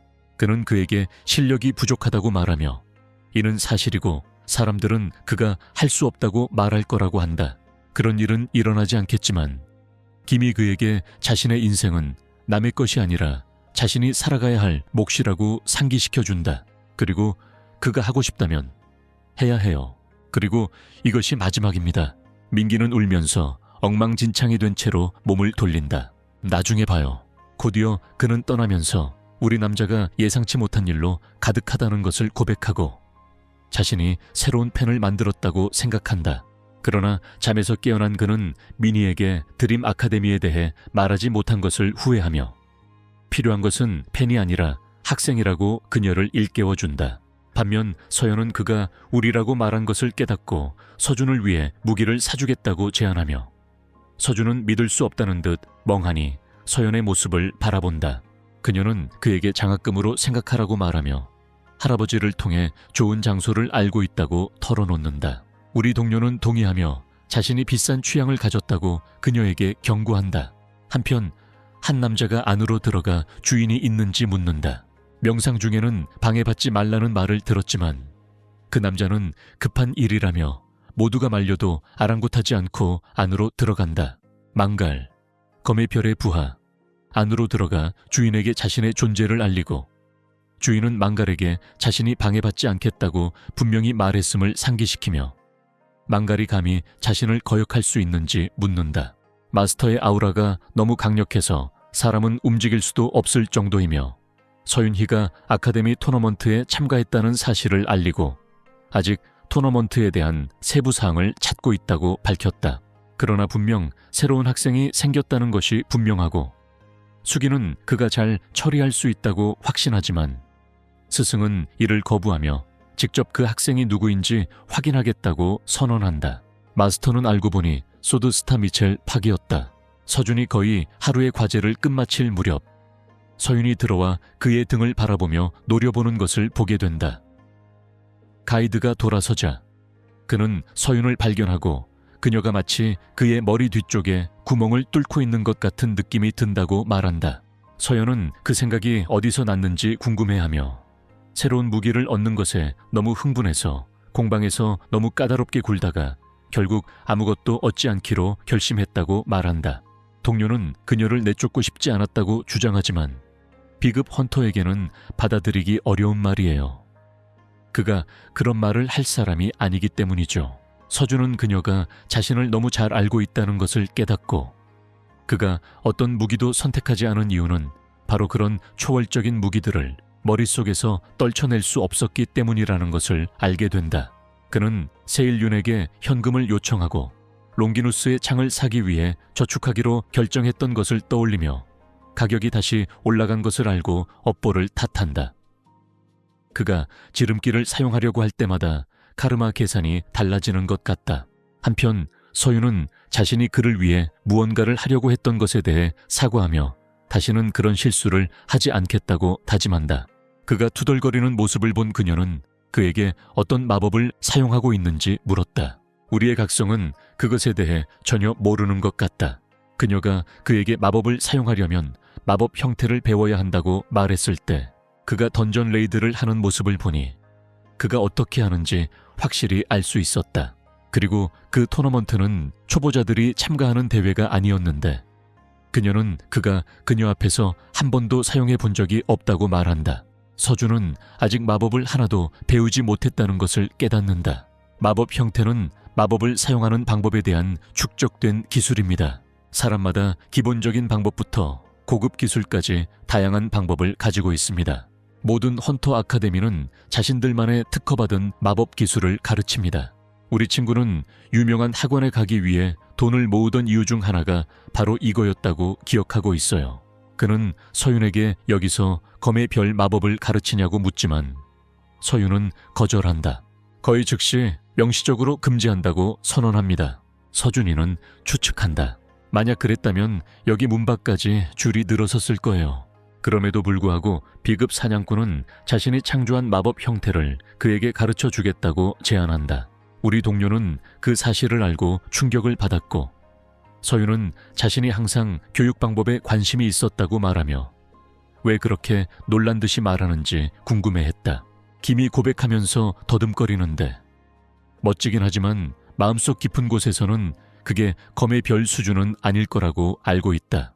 그럼에도 불구하고 그는 마법 형태가 사냥꾼과 전투에 필수적이라는 것을 잘 알고 있다. 존화는 그에게 마법을 모른다는 것이 얼마나 큰 불리함인지 분명히 했다. 우리 친구는 지금 마술 강좌를 등록할지 고민하며 자신이 그 부담을 감당할 수 있을지 계산하고 있다. 서연은 얼굴에 주름이 잡힌 채로 그게 그렇게 놀라운 일인지 의문을 품으며 자신만의 방법이 있을 거라고 생각했다. 결국 그녀는 그가 자신에게 관심이 없다는 생각을 하고 그를 내버려 두고 훈련에 집중하기로 결심한다. 서준은 그녀에게 어디로 가는지 묻고 그녀는 할 일이 많다고 대답한다. 하지만 서준은 그녀를 잘 알기 때문에 그녀가 바쁘지 않다는 것을 알고 그녀를 놀린다. 비급 사냥꾼은 화가 나서 그녀가 없을 때 잠그라고 지시하고 깨어난 후 그녀를 안심시키며 그녀가 떠난 후 어떤 길을 가야 할지 고민하기 시작한다. 한편 서윤은 아무 할 일이 없다는 사실에 당황하며 학원을 뛰쳐나간다. 서준은 결국 마술에 관한 멀린 강사의 강좌를 선택하게 되고 그곳에서 세상에 존재하는 엄격한 인과율의 규칙이 있지만 그 규칙을 뒤집고 비틀 수 있는 방법도 존재한다는 사실을 알게 된다. 그리고 그게 바로 마법이야. 우리 친구는 멀린이 하는 말을 이해하려고 고개를 끄덕이지만 너무 혼란스러워 마치 그 작가의 강의처럼 힘들어한다. 멀린이 설명을 멈추고 학생들에게 직접 해보라고 격려하자 서준이가 시도해보기로 결심하면서 갑자기 11 과제 알림이 나타났다. 그는 7원의 가르침 덕분에 해낼 수 있을 거라고 느낀다. 우리 주인공은 마법의 기운을 감지하지만 그것을 어떻게 활용해야 할지 전혀 모른다. 그가 이 문제를 잘못 접근하고 있는지 궁금해진 그는 마법이 현실 세계와 상상 속 세계를 연결하는 것이라는 멀린의 말을 떠올렸다. 강사는 그의 마음속에서 본 것을 그에게 말해준다. 그는 그것을 세상 밖으로 꺼내어 현실에 자신의 의지를 관철시켜야 한다. 아무것도 아닌 것에서 비롯된 엄청난 힘, 마법의 발현 자체. 오라세일즈맨은 이 순간이 바로 그 순간임을 깨닫고 마법 구슬이 나타나는 것을 본다. 크기가 너무 작아서 그게 포함되는지 의아해하지만 멀리는 이를 거부한다. 우리 친구는 누군가 자신을 부르는 소리를 들으면 더 잘하게 될 거라고 확신해요. 알고 보니 처음엔 김에게 낯선 검의 별이었지만 이내 그 정체를 깨닫게 된다. 검의 별은 서윤의 제자라고 불리는 사람을 만나러 왔고 그곳에서 그가 마법 구체를 들고 태연하게 서 있는 것을 발견했다. 그는 자신이 어리석어 보일 수도 있다고 생각하지만 평범한 학생은 결코 그렇게 놀라운 일을 할 수 없을 겁니다. 그의 경험에 비추어 볼 때 우리 같은 사람은 오직 한 가지 이유, 즉 손녀를 이용하기 위해 드림 아카데미에 올 것입니다. 미첼은 세이지가 여기서 무엇을 하고 있는지 의문을 품고 자신을 소개하며 세이지와 만나게 되어 기쁘다고 말하자 세이지는 짜증을 내며 대답한다. 우리의 각성한 이들은 검의 별이 갑자기 나타나 자신을 찾아올 줄은 상상도 못했고 이에 경의를 표하며 인사를 건네는 그를 만나게 되어 영광으로 여겼다. 그는 미첼에게 그녀가 여기 있는지 묻고 그녀가 그리웠다고 솔직하게 털어놓는다. 노인은 눈앞에 있는 젊은이가 자신의 스승을 이름으로 부르는 것을 보고 믿을 수 없다는 듯이 바라보았다. 그는 자신이 내뿜는 힘에 어떻게 저항하고 있는지 궁금해한다. S클래스 헌터만이 그 힘을 견딜 수 있기 때문이다. 우리 동료는 흔들림 없는 마음 수행이 효과가 있는지 고민할 만한 어떤 힘도 느끼지 못한다. 미첼은 그가 여기 온 이유를 사실대로 말하라고 경고한다. 그가 가진 실력으로 어디든 갈 수 있기 때문이다. 그럼 왜 손녀에게 온 거야? 노인은 진실을 요구하며 서준을 향해 발걸음을 옮기고 서준은 자신이 이 문제에 대해 잘못된 생각을 하고 있었던 것 같다며 변명하려 애쓴다. 하지만 박은 진실을 끄집어내겠다고 주장하며 엄청난 힘으로 검을 내리치기에 무엇이든 들을 준비가 되어 있지 않다. 서준은 자신의 목숨을 구하기 위해 몸을 날렸고 충격과 혼란에 휩싸였다. 한편 서윤은 할아버지를 만나러 왔을 때 할아버지가 외출했다는 사실을 알게 되고 언제 돌아오실지 묻지만 서윤을 제외한 아무도 그 사실을 모르는 것 같다. B등급에 대해서는 언급하지 않았어요. 헌터는 서준이 어디로 갔는지 궁금해하며 할아버지께 서준에 대해 이야기하려고 했다. 한편 미첼은 서준에게 다가가 그가 왜 여기 있는지 이유를 묻는다. 서연은 새로운 제자를 비밀로 하고 싶었지만 대회가 끝난 후에는 그 소문이 퍼질 수밖에 없었다. 그녀는 어떤 문제든 미리 대비하고 싶었지만 무엇을 해야 할지 몰랐다. 바로 그때 SEO가 서윤을 부르며 나타난다. 그가 그녀를 찾으려던 바로 그때 그녀가 여기 있는 모습을 보는 것은 그에게 정말 드문 행운이다. B급 사냥꾼은 할아버지를 만나러 이곳에 왔다고 말했고 이 말에 SEO는 움찔했다. 그는 스승이 그녀의 학원을 방문했다는 사실을 밝히고 그 말을 듣자마자 그녀는 서둘러 떠나려 한다. 그곳의 직원은 그녀가 그렇게 서둘러 어디로 가는지 궁금해하고 있다. 한편 서윤은 자신이 잘못 계산했다는 것을 깨닫는다. 그녀는 그가 올 줄은 알았지만 이렇게 빨리 올 줄은 예상하지 못했다. 그녀는 상황이 좋지 않다는 것을 알고 미첼을 막지 않으면 큰 재앙이 될 것이라는 것을 알면서 아카데미로 달려간다. 한편 서준은 검성 손에 칼집이 있는 것을 보고 무슨 일이 벌어지고 있는지 궁금해한다. 그는 공격이 단순한 칼집에 불과했다는 것을 깨닫고 그가 자신을 죽이려 하지 않았다고 추측한다. 노인은 우리 친구를 사기꾼이라고 부르며 무슨 게임을 하고 있는지 묻는다.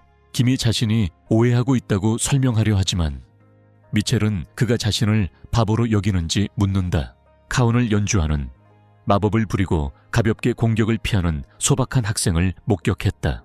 검의 별이 또다시 공격해 오지만 우리의 소녀는 또다시 피한다. 그는 그가 듣도록 노력하지만 오히려 그를 악당이라고 부르며 아무것도 듣고 싶어 하지 않는 것 같다. 우리 친구는 그 말을 듣고 기분이 상해서 자신이 무엇을 잘못했는지 도통 모르겠어. 민서는 자신에게 진실을 털어놓으라고 강요한다고 선언했고 이 때문에 김 씨는 믿기지 않는 상황에 놓였다. 민서가 하는 말을 전혀 듣지 않고 깨어난 것처럼 헐떡거리며 검성에게 무슨 말을 하든 귀 기울여 들을 리 없다는 사실을 잊어버린 것이다. 그는 노인이 살인을 하려 하지 않는다는 것을 알고 이를 기회로 삼는다. 그렇지 않았다면 이미 죽었을 테니까. 하늘 너머의 하늘, 아무리 높이 올라가도 누군가는 항상 더 높은 곳에 있다. 그리고 저건 검의 별이야. 그는 이상적인 사냥꾼에 가장 가까운 사람이다. 이제 서준이가 자신의 실력을 가늠해볼 기회가 왔다. 미첼이 그를 노려보며 창을 움켜쥐자 우리 남자는 뭔가 달라진 것을 알아차리고 흥분한 듯했다. 수십 년 동안 사냥꾼들이 검성별의 길을 지나갔지만 지금까지 그 누구도 그의 눈을 똑바로 쳐다볼 수 없었다. 그는 김이 위협적으로 느껴지고 서윤에게 무엇을 원하는지 궁금해한다. 갈등이 계속되고 있어요. 서준은 미첼의 공격을 막아내려고 애쓰고 있다. 그는 자신의 공격을 감지하는 것조차 할 수 없고 보지도 못한다. 우리 친구는 모든 공격이 자신의 이해 범위를 넘어선다는 것을 깨닫고 얼어붙는다. 그는 얼마나 버틸 수 있을지 알지 못하고 공격하는 도중 벽에 부딪혀 뒤로 넘어진다. 노인은 그에게 그저 질문에 답하기만 하면 끝날 거라고 말하지만 서준은 포기하지 않는다. 그는 이렇게 끝낼 수 없어. 그는 더 많은 일을 할 수 있다고 확신하지만 검의 별 앞에서는 그의 속임수가 통하지 않아 밀려난다.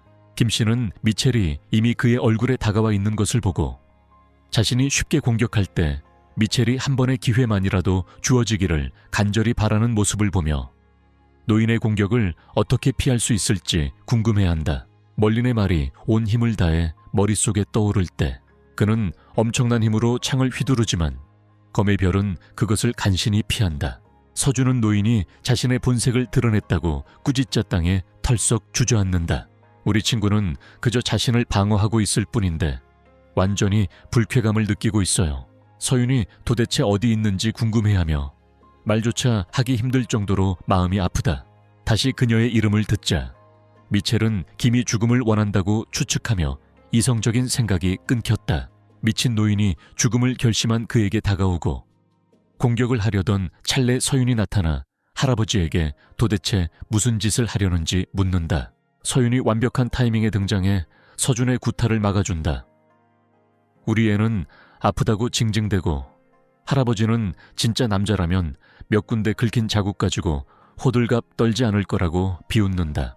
서준은 화가 나서 노인에게 되받아치며 진짜 남자는 더 합리적으로 대처할 텐데 자신이 더 합리적인 공격견을 만나봤다고 말한다.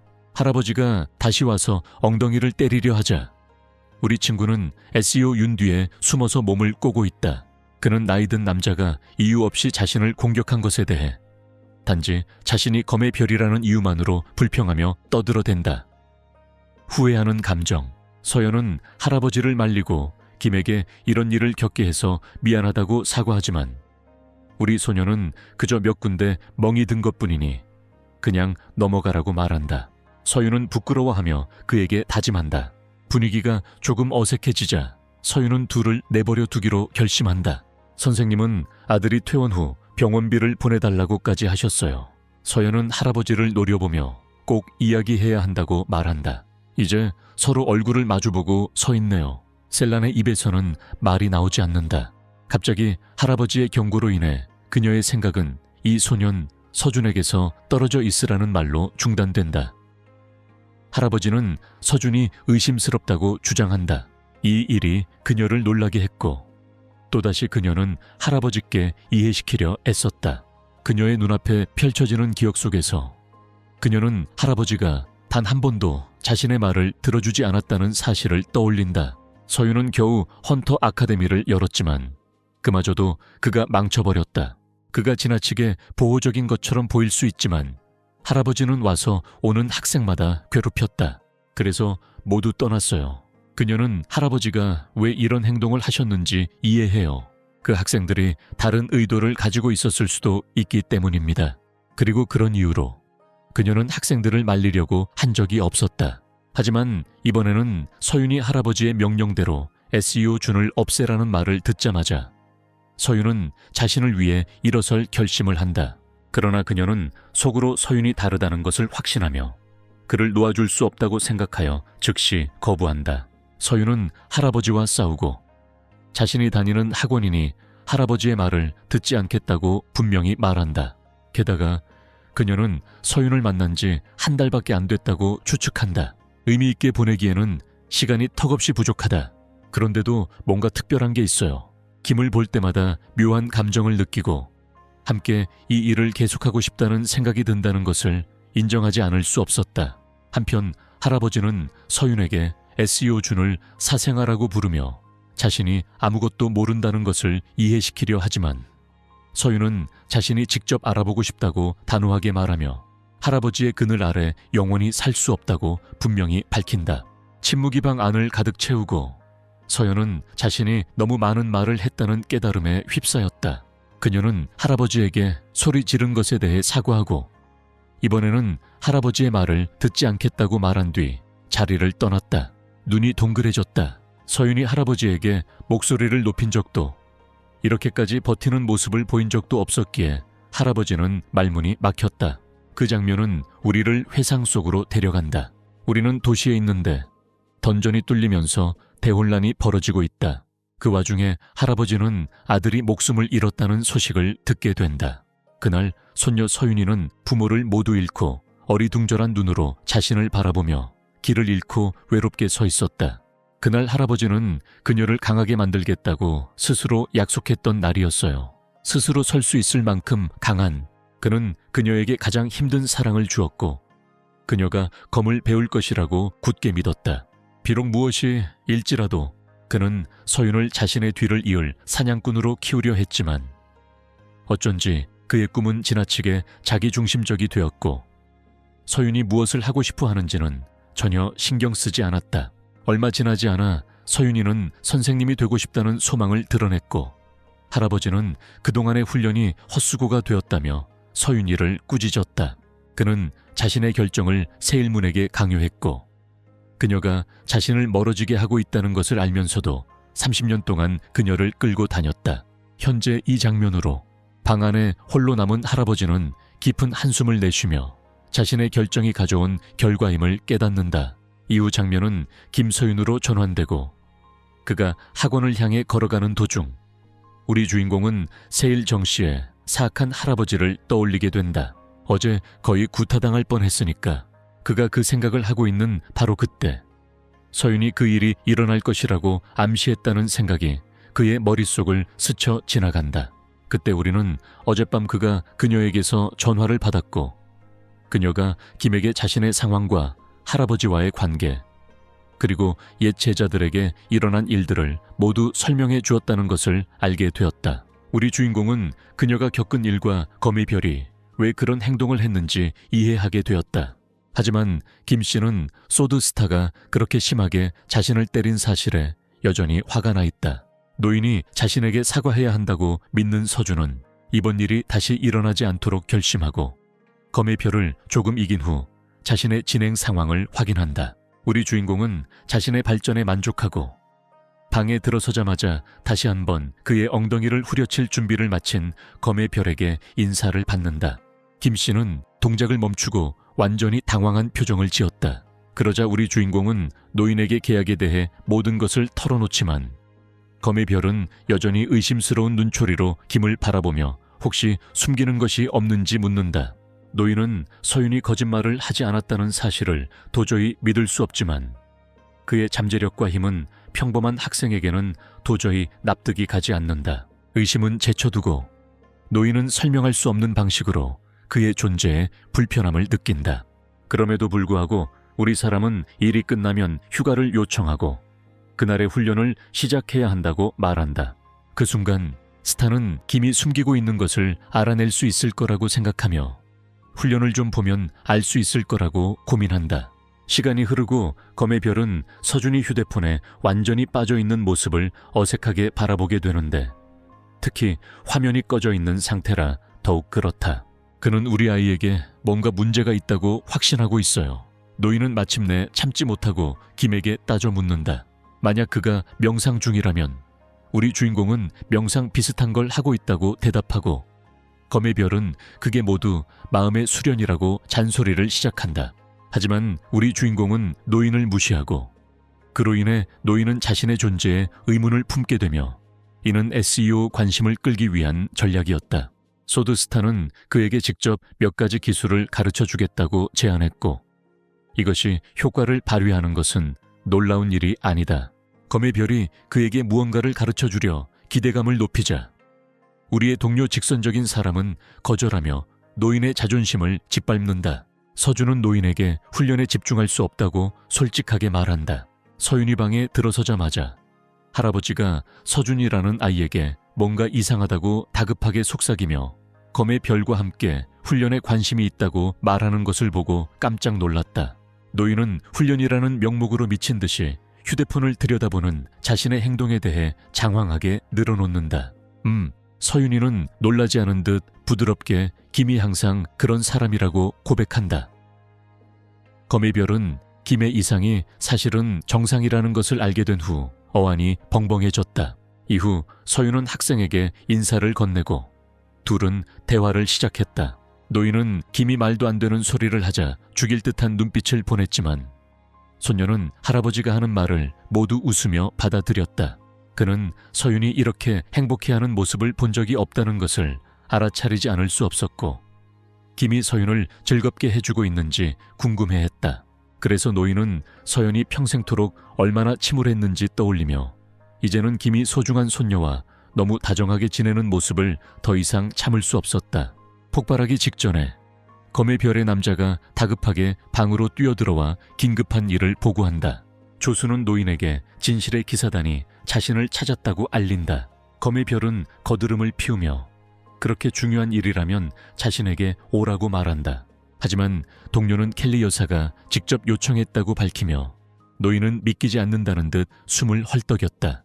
동료는 불안한 표정으로 댐칼리아가 서준의 참석을 요청했다고 말하며 이 말에 모두가 깜짝 놀란다. 노인은 서준이를 의심하며 칼리아 같은 사람이 그를 알 리가 없으니 서준이가 진실의 수호단과 함께 있었을 거라고 생각한다. 우리 친구는 개인적인 공격에 화가 나서 자신도 모른다고 대답했어요. 한편 서윤은 대회에서 수상한 후드를 쓴 남자를 본 기억을 떠올리며 그가 이번 사건에 연루되었을지도 모른다고 추측한다. 그럼에도 불구하고 노인은 대임 자신이 왜 개입했는지 이해하지 못하고 서윤은 그 점을 뒷받침해준다. 서준은 구석에 있는 대회 참가자 중 한 명이 기사단의 일원이라는 사실에 어리둥절해하며 귀찮은 일인데 꼭 가야 하는지 묻는다. 그러나 서윤은 다급하게 소리치며 진실의 기사단, 특히 7 사도들이 나라에서 가장 존경받는 존재라고 밝힌다. 댐칼리아는 다음 순결의 사도로 임명될 것으로 예상된다. 그녀의 지위라면 누군가가 자신을 부른다는 것은 상상도 할 수 없지만 김의 멍청한 놈은 들어본 적도 없는 외국인을 만나고 싶지 않아 망설이고 대신 그 시간을 훈련에 사용하기로 한다. 그때가 바로 미스터 SEO는 칼리아가 정말 대단하다고 소공어리고 있다. 검의 별은 어떻게 서준이 초대를 거절할 것이라고 예측했는지 그리고 그 예측이 어떻게 현실이 되었는지 궁금해한다. 그래서 그녀는 제안을 준비했다. 그런 경우 덤이 김서준에게 조용히 나타난 것만으로도 1억 원을 주겠다고 제안하는데 우리 친구는 그 금액이 바로 자신이 찾던 금액이라 대박을 터뜨린 기분이라고 한다. 그 후 우리는 진실의 질서가 문자 그대로 진리를 숭배하는 종교단체라는 사실이 밝혀집니다. 신비로운 인물로 알려진 존엄한 목소리라는 별명을 가진 남자가 이끌고 있다. 이 7가지 덕목은 겸손, 친절, 자비, 절제, 근면, 순결, 인내로 이루어져 있다. 그들의 말은 진리이며 따라서 하나님의 말씀이다. 100년 전에는 그 주문이 단순한 사입이 종교에 불과했다. 그 시대는 대격변으로 알려져 있었다. 수많은 영웅들이 힘을 합치자 인류에게 평화를 가져다주며 영향력이 커졌고 특히 광폭한 자를 쓰러뜨린 결정적인 업적으로 더욱 주목받았다. 끔찍한 광란의 괴물은 대격변의 마지막 날에 나타난 괴물이었다. 결국 7 사도 중 가장 고귀한 목소리에 의해 패배했는데 이 목소리는 대격변을 종식시킨 핵심 인물이었다. 장면은 이어서 서울 외곽의 한 호텔에서 현재 시점으로 전환됩니다. 우리 친구는 그곳이 신비로운 컬트 집단에겐 다소 실망스러운 곳처럼 느껴진다고 하네요. 그럼에도 불구하고 검의 별은 이곳에 온 동기를 밝히고 후드를 쓴 남자는 즉시 서준님을 알아차린다. 우리 친구는 토너먼트에 나온 살롱의 후드티를 입은 남자가 연루되었는지 궁금해하고 있어요. 아마도 상금을 주거나 큰 숫자를 선택하게 해서 유혹하려는 것 같은데 그래도 그가 왜 호출되었는지 설명이 안 된다. 김이 자신에 대해 뭔가 알고 있거나 아카데미를 초월했다고 생각하면서 추측이 증폭된다. 칼리아 여사를 만나서 이 모든 것이 무엇인지 알고 싶어서 안절부절 못하고 있다. 그렇게 그들은 방으로 안내되어 곧 대임께서 도착하실 것이라는 사실을 알게 됩니다. 노인은 이런 일이 일어날 것을 알고 있었기에 기다리는 것을 싫어했다. 우리 주인공은 검의 별이 대임과 가까이에 있을 거라고 추측했다. 하지만 노인과 대임 사이에 과거가 있는 듯 보였지만 사실 그는 그녀를 한 번도 만난 적이 없었다. 이 말에 서준은 입을 떡 벌렸고 검의 별은 연락은 주고받았지만 직접 만난 적은 없다고 인정하면서도 대격변 당시 순수의 사도를 만난 적은 있지만 후계자들을 만난 적은 없다고 털어놓았다. 우리 주인공은 노인이 대격변 시기에 활동했다는 사실에 충격을 받았다. 김 씨는 호기심을 드러내며 검의 별에게 고귀한 목소리가 노인을 만나기 전에 만난 적이 있는지 묻습니다. 노인에게 고귀한 목소리가 얼굴을 드러낸 유일한 순간은 베르세르크와의 전투 때였지만 그는 그를 직접 만난 적은 없고 멀리서 본 적만 있다고 말합니다. 문이 열리자마자 칼리아가 다른 누구와도 비교할 수 없을 정도로 빛나는 모습으로 순수의 사도에게 인사를 건네자 이들은 즉시 방해받는다. 검의 별은 자신이 그를 이곳으로 불러들여 기다리게 했다는 것을 표현한다. 한편 칼리아가 자신을 불러내어 그녀가 마음과 몸을 정화하며 하나님의 말씀을 기다리는 동안 기다리게 하는 것에 대해 불평하며 그가 개의치 않기를 바라지만 시간이 걸릴 것이라고 한다. 이 말에 그는 화가 나서 그녀가 어떻게 그런 말을 뻔뻔하게 할 수 있는지 의아해했다. 칼리아는 자신을 진리의 질서 안에서 충실한 신자로서 소개하며 하나님의 말씀을 전파하고 순결의 길을 걷는 것이 자신의 임무임을 밝힌다. 서준도 일어나서 자신을 소개하려 하지만 이미 그의 이름을 알고 있는 그녀에게 가로막힌다. 그녀는 그가 이 먼 길을 온 것을 생각하며 반면에 우리 동료는 그녀가 그를 어떻게 알게 되었는지 궁금해한다. 칼리아는 오해가 있다는 것을 깨닫고 이야기를 계속하기 전에 오해를 풀기로 결심한다. 그녀는 얼마 전 아카데미 토너먼트에 참가했던 한 남자에 대해 언급하며 그의 신자 중 한 명이 그를 보고 매우 높이 평가하여 작은 방문을 요청할지도 모른다고 생각했다고 주장한다. 우리의 깨어난 의심, 그게 전부라면, 그리고 그가 여기까지 부를 필요가 없었다고 느낀다면 그 여인은 자신이 더 자세히 설명하려 했음을 알리고 자리에 앉는다. 대화를 시작하기 전에 그녀와 함께 특정 던전을 조사해야 한다는 사실이 밝혀졌고 이로 인해 다혈질인 미첼은 왜 자신이 그렇게 해야 하는지 의문을 품게 된다. 칼리아는 자신이 그녀보다 더 잘 알고 있다며 아직 끝나지 않았다고 말한다. 칼리아가 한국의 던전에서 이상 현상이 발견되었다고 밝히자 칼리아는 무슨 뜻인지 혼란스러워하고 미첼은 그들이 이미 끝냈다고 확신하며 어이없어한다. 그녀가 진실의 질서가 조사되어야 한다고 주장하자 그는 말을 끊었다. 검의 별은 그녀가 한국에 온 이유가 그것 때문임을 깨닫고 혹시 이것이 그녀의 후계자 자리를 굳히는 계기가 될지 궁금해하며 미간을 찌푸렸다. 칼리아는 웃으며 아무것도 그를 속일 수 없다고 인정하고 이 일이 결코 웃을 일이 아니라고 상기시키며 그녀는 그에게 자신을 도와줄 수 있는지 묻는다. 노인이 자신에게 무엇을 얻을 수 있는지 묻자 그녀는 검의 별이 아무것도 바라지 않는다는 점을 고려할 때 자신이 어떤 제안을 하는 것이 무례할 것이라고 생각한다. 하지만 그녀는 그의 손녀가 사냥꾼 아카데미를 운영한다는 이야기를 듣고 진실의 기사단이 도움이 될 수 있다고 제안한다. 그러나 미첼이 그들에게 거센 힘을 가하는 순간 서준은 이 힘으로 누군가를 죽일 수 있다는 사실을 깨닫고 몸이 마비되는 듯한 느낌을 받으며 그녀의 말이 끊겼다. 검의 별은 손녀가 다시 연루된다면 절대 용납하지 않겠다고 경고한다. 데이문 노인이 분노에 휩싸여 끓어오르는 모습을 보고 무례하게 행동한 것에 대해 사과하며 그에게 더 이상 줄 것이 많지 않다고 고백한다. 그래서 그녀는 이 방법으로 해결하기로 하고 그가 원하는 어떤 미래 호의라도 들어주겠다고 제안한다. 그게 무엇이든 노인은 그녀가 약속을 지킬 것이라고 믿는 것이 우습다고 생각한다.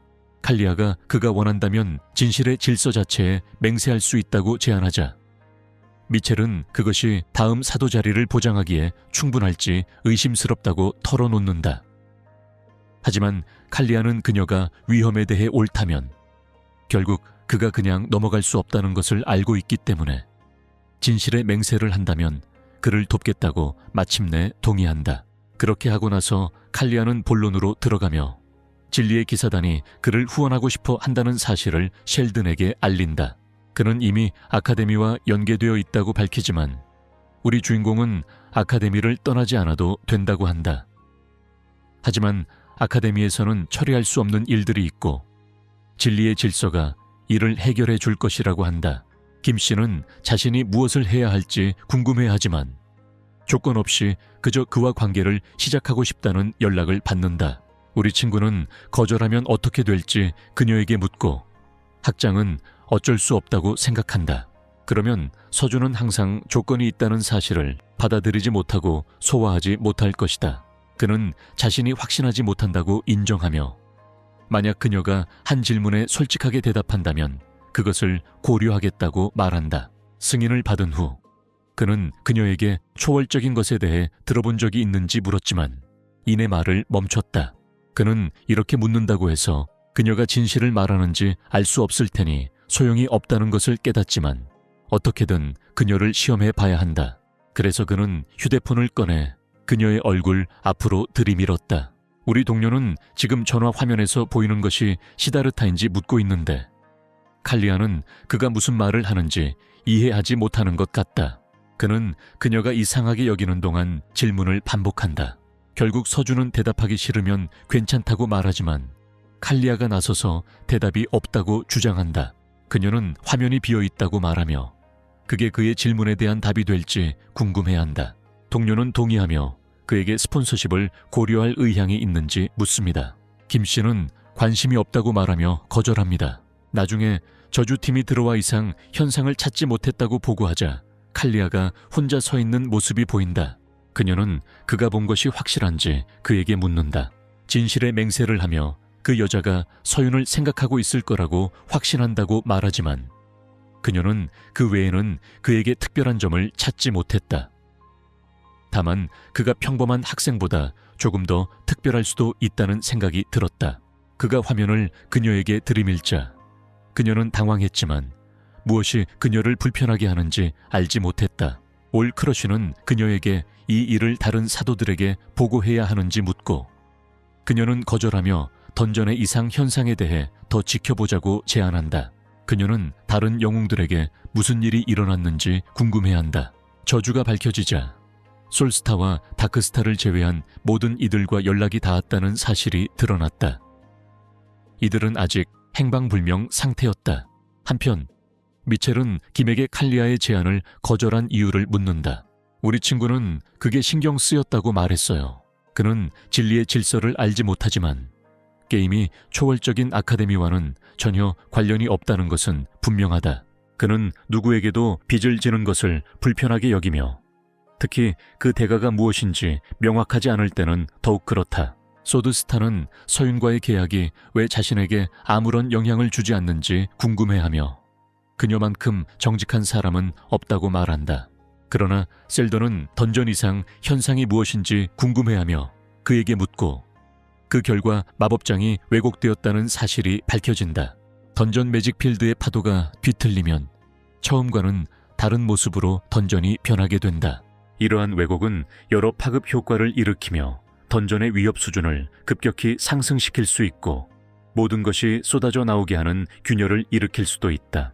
김 씨는 그런 일이 일어날 줄 전혀 몰랐고 미첼은 요즘은 드물지만 대격변 시대에는 흔했다고 알려주었다. 이 때문에 동료는 칼리아가 언제 끝났다고 말했는지 궁금해하며 걱정하고 있다. 그러나 검의 별이 나타나 그를 막으며 걱정하지 말라고 말한다. 그는 그녀가 틀렸다고 확신하며 대격변은 끝났다고 생각한다. 그가 반대 방향으로 가는 것을 본 후 세라프트 중사는 거의 학원에 도착한 상황에서 그에게 어디로 가는지 물어봅니다. 자신의 일이 아니라고 말하자 노인은 떠나기 전에 세일럼에게 맡기겠다고 선언하며 만약 이상한 짓을 한다면 후회하게 될 것이라고 경고했다. 김 씨는 자신이 그에게 영향을 주고 있는지 궁금해하고 그가 관찰되고 있다는 사실을 알게 된다. 우리 친구는 할아버지에게 자신의 감정을 솔직하게 표현하지 않는 것이 자신과 서윤을 갈라놓는 원인이라고 말하며 웃는다. 이 일로 미첼이 화가 났고 서준은 재빨리 도망치면서 아카데미에 들어가면 다시 마주칠 경우를 대비해 더 잘하겠다고 다짐한다.